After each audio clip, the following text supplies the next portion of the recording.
Hello and welcome to the TV Boss Fire overview video. This is where it all begins, okay? And it's a very simple page. Once you log in, you will land on this. Every time you create a channel in this grey bar down here, or whitey grey bar, your channels will populate.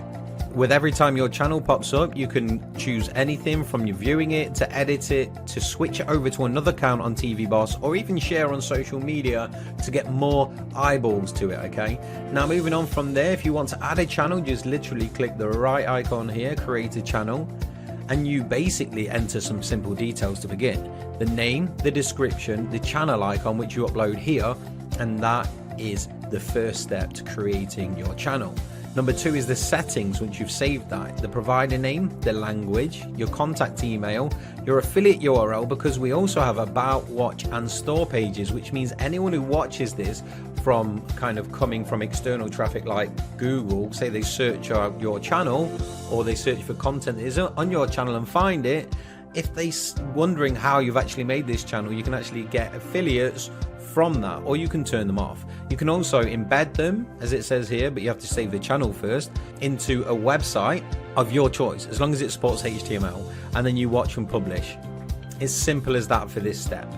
Now, moving on, we have videos here also, so you can add 10 items per page, as it says, and it says click below to add your first video details.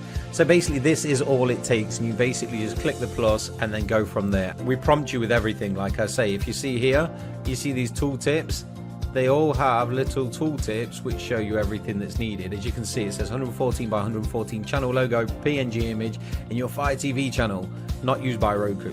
So there's different elements in here that tells you exactly what you need. Like it says here, maximum 200 characters. This channel name is to be displayed in your Fire TV channel, not used by Roku.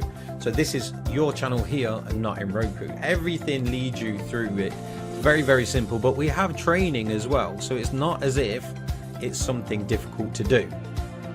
Moving on, we have the tutorials, which we have the knowledge base, essentials on using your TV Boss Fire, which is the main training, and then we have some bonuses if you're eligible for it, and boot camps and webinars here. If you're an agency license holder, then you can create and manage users here who will actually get access to TV Boss. But the beautiful thing of it is you can brand this with white label if you have the license as well. We also have the bonuses that you're eligible for here, and then also downloads, which is Mac, Linux, Windows, and Android and iOS are coming soon. Hope you enjoyed this video. It's a quick overview, but it's seriously easy to create and manage TV channels with all the training that you ever need.